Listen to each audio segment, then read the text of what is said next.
அனைவருக்கும் வணக்கம். இங்க நான் தாண்டா கிங்கு. சதன் அவர்கள் இந்த படத்துல வந்து நடிச்சிருக்காரு. தம்பிராமே அவர்களும் இந்த படத்துல வந்து நடிச்சிருக்காரு. எனக்கு அப்பயே தோணுச்சு டக்குன்னு வரவும்.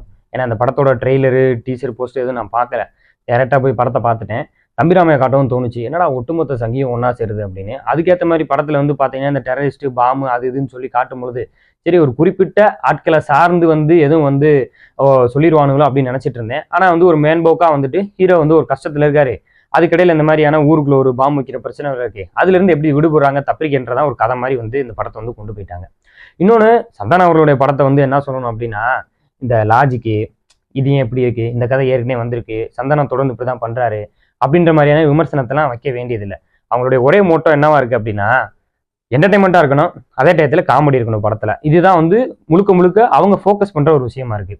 சரி, இந்த என்டர்டைன்மெண்ட் பிளஸ் காமெடி வந்து பாத்தீங்கன்னா எனக்கு அப்படி பார்க்கும்போது இந்த படத்தை வந்து நம்ம என்ன மாதிரியான ஒரு கண்ணோட்டத்துல பார்க்கலாம் அப்படின்னா கேடிவில சில படங்கள் போடுவாங்க. இன்னைக்கும் அந்த காமெடி எல்லாமே நம்ம உட்காந்து பார்த்து சிரிக்கிற மாதிரி இருக்கும். எனக்கு அப்ப தோணும், அப்ப இந்த கேடிவில போட்ட படத்தெல்லாம் தியேட்டர் ரிலீஸ் ஆகும்போது அப்ப எப்படி வந்து மக்கள் தியேட்டர்ல சிரிச்சிருப்பாங்க, கொண்டாடி இருப்பாங்க அல்லது செலிப்ரேட் பண்ணிருப்பாங்க அப்படின்னு நான் யோசிச்சு பார்ப்பேன். அதே மாதிரி இப்ப ரிலீஸ் ஆகிற இந்த படமும் வந்து பாத்தீங்கன்னா அது மாதிரி டெலிவிஷன்ல வந்து பயங்கரமா கொண்டாட போகுதுன்னு சொல்றியா, அப்படிலாம் ஒண்ணும் கிடையாதுங்க.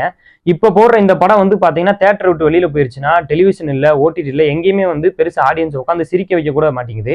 பொழுதுபோக்குமான்னு பாத்தீங்கன்னா டக்குன்னு சேனலை மாத்திட்டு போற மாதிரி தான் இருக்கு. அப்ப நம்ம என்ன ஒரு விஷயத்த ரொம்ப தெளிவா சொல்ல வேண்டியது இருக்குன்னா கண்டென்ட் ரொம்ப குவாலிட்டியா இருக்கணும். அதுதான் சும்மா வந்துட்டு தியேட்டருக்குள்ள வரோம், 4 பஞ்ச் அடிக்கிறோம், கமெண்ட் கொடுக்குறோம், அது வந்து பொழுதுபோக்கிறோம், அந்த 2.5 மணி நேரத்துல வந்து போயிடுறோம். அந்த மாதிரியான படத்தை நம்ம வந்து என்ன லிஸ்ட்ல சேர்த்துக்கிறதுனே அப்படின்னு எனக்கு தெரியல. இது இல்லாம வந்து பாத்தீங்கன்னா நம்ம இமான் என்ன அந்த படத்துக்கு வந்து மியூசிக் எனக்கு அந்த டைட்டில் கார்டில் பேர் போடும்போது தான் வந்து தெரிய வந்துச்சு.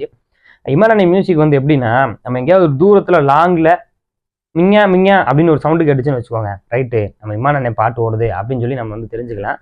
நான் வந்து தியேட்டருக்குள்ள உட்காந்து உள்ள போய் ஓப்பனிங் சாங்கை பாக்குறேன், குலுக்கு குலுக்கு குலுக்கு குலுக்கு நல்லா குலுக்குன்னு ஒரு பாட்டு. என்னடா குலுக்கு குலுக்கு நல்லா குலுக்கா, அப்பதான் யோசிச்சு பார்த்தேன் டிருக்கு டக்கு மாதிரி வந்து அன்னை வந்து குலுக்கு குலுக்குன்னு போட்டிருக்காரு அப்படின்னு. ஆனா எனக்கு தப்பா தோணுச்சுனே, வேணாம்னே ஏனே இப்படிலாம் பாட்டு போடுற அப்படின்ற மாதிரி இருந்துச்சு. சந்தானம் அவர்களுக்கு இன்னொரு பாட்டு ஒன்று கொடுத்துருந்தாரு, டானு டானு நான் டானுக்கெல்லாம் டானு அப்படின்னு சொல்லி ஒரு பாட்டு. நான் யோசிச்சேன், நீ எந்த டானை சொல்ற அப்படின்ட்டு. உங்களுக்குலாம் டானுன்னு யாரை தெரியுமோ அந்த டானுக்கெல்லாம் நான் தான் டானுன்னு சந்தானம் அவர்கள் வந்து பாட்டு பாடியிருக்காரு. அதை நீங்களே யாரு என்ன அப்படின்றத வந்துட்டு அந்த பொருத்தங்களை வந்து பொருத்திக்கங்க அப்படியே. மற்றபடி வந்து இந்த படத்துல வந்துட்டு பெருசா சொல்றது என்ன இருக்கு அப்படின்னு கேட்டீங்கன்னா எனக்கு தெரிஞ்சு ரொம்ப பெருசாலாம் எதுவுமே இல்லை. எனக்கு இந்த படத்துல பிடிச்ச விஷயமா என்ன சொல்லுவேன் அப்படின்னு பாத்தீங்கன்னா அந்த சாங்ஸ் மேக்கிங் பண்ண விதம் எனக்கு ரொம்ப பிடிச்சிருந்துச்சு. ஏன்னா அது எல்லாமே வந்து கொஞ்சம் கலர்ஃபுல்லா எல்லாம் பண்ணி கொஞ்சம் குவாலிட்டியா பண்ணியிருந்த மாதிரி எனக்கு தோணுச்சு. அதுக்கு வந்து அந்த கோரியோகிராஃபரு அந்த அந்த டேரக்டர் இவங்களுக்குலாம் வந்து ஒரு வாழ்த்துக்களை வேணா நம்ம வந்து தெரிஞ்சுக்கிறோம். மற்றபடி எனக்கு ரொம்ப பெருசா என்னன்னு பாத்தீங்கன்னா ஒரு சில இடங்கள்ல நானும் வந்து சிரிச்சேன். ரொம்ப சிம்பிளா அந்த படத்தை பத்தி சொல்லணும் அப்படின்னு பாத்தீங்கன்னா நம்ம வந்து எங்கேயாவது வந்துட்டு டிராவல் பண்ணி போயிட்டு இருப்போம். அப்போ ஏதாவது பிரியாணி சாப்பிடலாம், இந்த ஹோட்டல் நிப்பாட்டலாம்னு சொல்லி போய் நிப்பாட்டுவோம். நிப்பாட்டும் போது உள்ள போய் பார்த்தா ஹோட்டல் நல்லா இருக்கும், எல்லாம் நல்லா இருக்கும், அப்படியே வந்து பிளேட்ல வைக்கிற விதம் நல்லா இருக்கும். பிரியாணி எடுத்து வாயில வச்சோன்னே பார்த்தீங்கன்னா ஐயோ அப்படின்னு இருக்கும்.